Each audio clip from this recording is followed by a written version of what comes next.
जास्ता पढ़ लिए और उसके बाद पारा भी पढ़ लिए।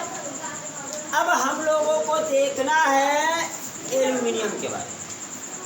एल्युमिनियम क्या है? एल्युमिनियम का प्रमुख अयस्क कौन कौन सी है?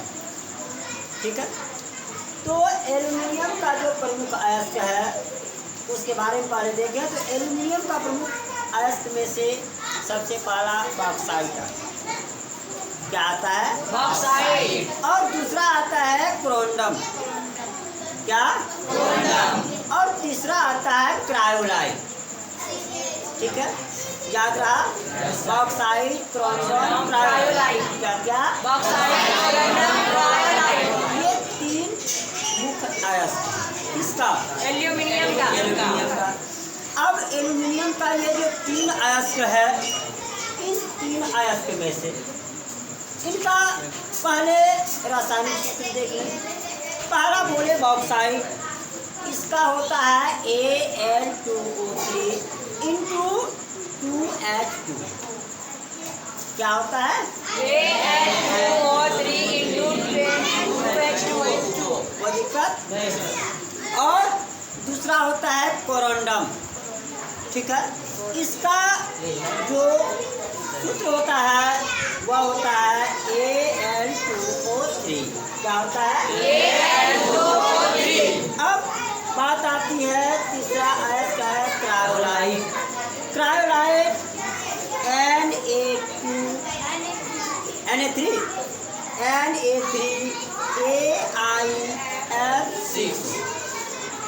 ठीक है, कहीं कोई दिक्कत है?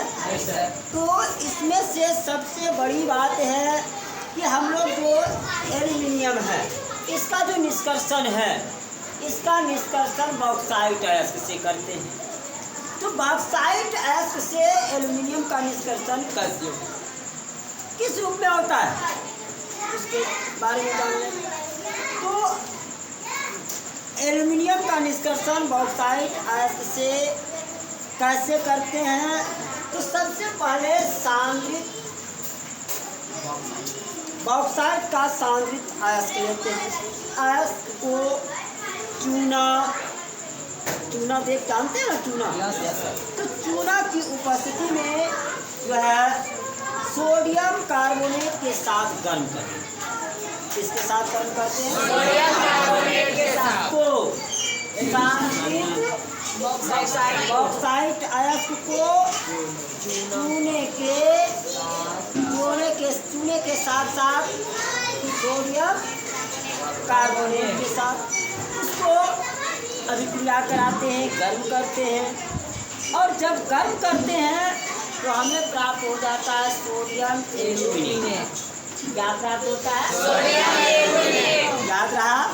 इस सांद्रित बॉक्साइट अयस्क को चूने की उपस्थिति में सोडियम कार्बोनेट के साथ गर्म करने पर मेरा क्या प्राप्त होता है? Sodium aluminate. सोडियम एल्यूमिनेट प्राप्त।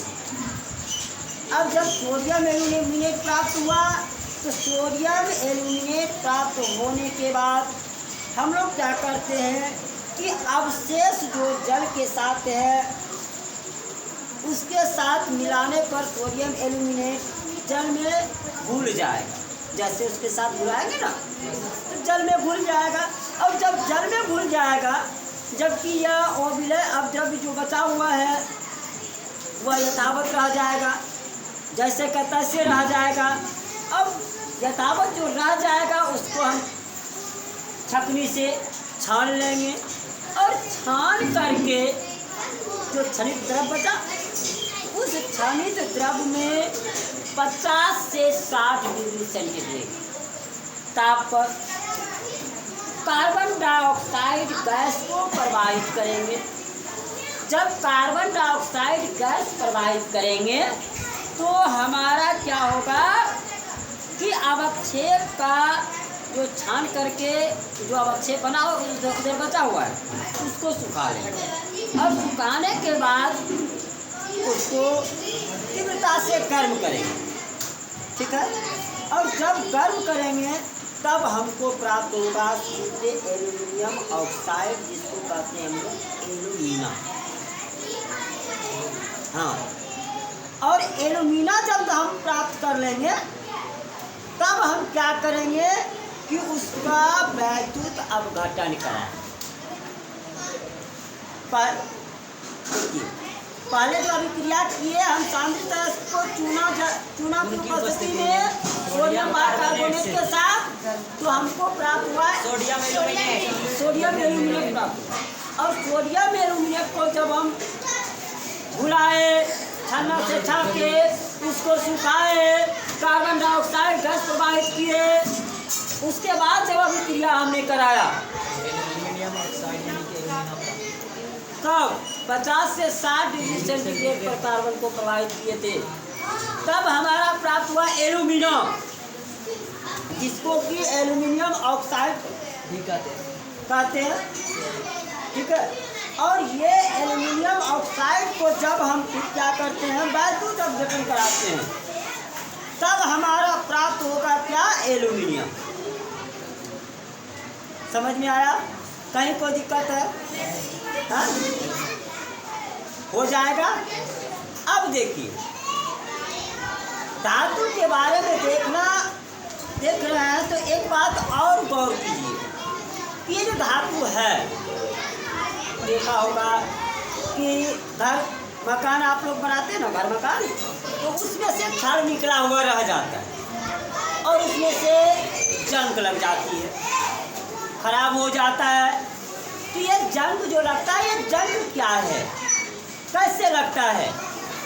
तो होता क्या है, ये जो जंग लगता है, इससे क्या होता है, धातु का क्षय होता है। ठीक है, इसमें क्या होता है कि जब धातु खुली हवा में वायु के संपर्क में आती है, नम हवा आता है, आर्द्र हवा आता है, तो उसके साथ धातु अभिक्रिया कर लेती है और अभिक्रिया करके उसमें भूरे भूरे रंग का परत जम जाता है। और जब ये भूरे रंग की जो परत जमता है, उसको कहते क्या है कि जंग लगी, जंग है। ठीक है, अब बात आती है कि इन जंग को संरक्षण करने के लिए हम लोग क्या क्या उपाय करेंगे। तो आप शायद जानते होंगे कि जंग को समाप्त करने के लिए हम उसमें से पैक करते हैं, फ्रिज लगाते हैं, पैक करते हैं, भिन्न भिन्न प्रकार से। इस तरह से हम लोगों को ये जो है जंग से बचाने के लिए, जंग से संरक्षण किया जा सकता है। अब इस तरह से हम लोगों को इसमें आज के इस चैप्टर में विशेष कुछ नहीं देखना था। देखना ये था कि अब उसको हम लोग जो करेंगे तो पेंट निरालाई करके करेंगे, रास्ता की परत चढ़ा करके करेंगे उसका संरक्षण।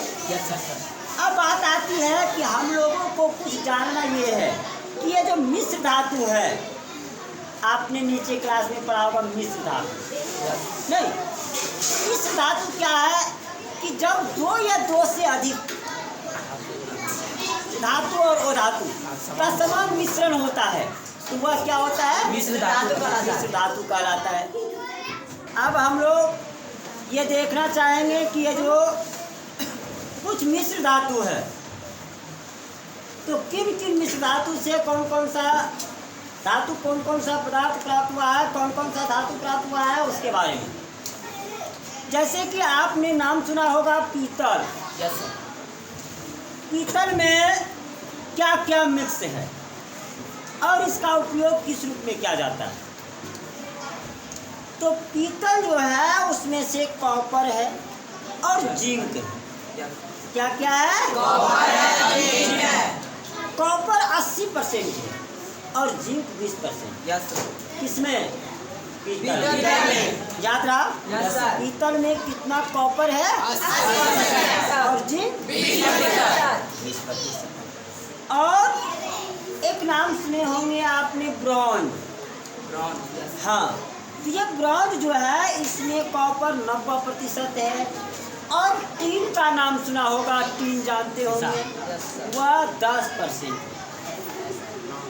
ठीक है, और इसका जो प्रयोग होता है ब्रॉन्ज का, जानते हैं किसमें करते हैं लोग? मूर्ति वगैरह बनाने के लिए, सिक्का बनाने के लिए, जहाज जो होती है, मशीन जो होती है, ये सारे चीज़ों का निर्माण करने के लिए हम लोग ब्रॉन्ज का उपयोग करते हैं। चलिए, पीतल का उपयोग तो नहीं बताए थे क्या? चलिए उसको भी जान लीजिए। पीतल का जो उपयोग करते हैं तो बर्तन बनाते हैं, नहीं घर में पीतल का देखिए नहीं होता, पूजा करने के लिए जाते हैं, पितर दान भी करता है। तो इस प्रकार से बर्तन बनाया जाता है। और बर्तन के साथ साथ नालियाँ हुआ, उसके साथ वो कारतूस, नाम सुना होगा, जो बंदूक वगैरह में कारतूस, उसमें भी पीतल का प्रयोग किया जाता है। और इतना ही नहीं, इसके अलावे हम लोगों को सोल्डर का उपयोग बहुत ज़्यादा करते हैं। कहीं मोबाइल का तार खत्म होता है ना, तो सोल्डिंग करते हैं। कहीं भी एक तार को विद्युतीकरण चीज़ों को ऐड करने के लिए, जोड़ने के लिए हम लोग सोल्डर का प्रयोग करते हैं। तो सोल्डर हम लोगों को जानना जरूरी है कि सोल्डर में क्या क्या मिला हो। तो सोल्डर जो है उसमें से टीन है और पीवी है, यानी SN 50% है और PV भी 50%। ठीक है, इसका उपयोग जो है हम लोग धातु को जोड़ने के लिए, जो विद्युत उपकरण है उसको जोड़ने के लिए करते हैं। कहीं कोई दिक्कत है, ये सारी मिश्र धातु के देखिए क्या क्या उसका उपयोग भी बता दिए कि क्या क्या मिश्र धातु में मिला हुआ है, उसको भी आप जान लिए। कहीं कोई दिक्कत है? अच्छा, उसके बाद आप एक सोना जो आभूषण के रूप में हम लोग उपयोग करते हैं, तो शुद्ध सोना जो होती है वह 24 कैरेट का शुद्ध सोना। कितना कैरेट का होता है? 24 कैरेट का शुद्ध सोना होता है। इस प्रकार से अब आपका ये चैप्टर समाप्त होती है। अब आपको वास्तुनिष्ठ के बारे में हम चर्चा करेंगे। ठीक है।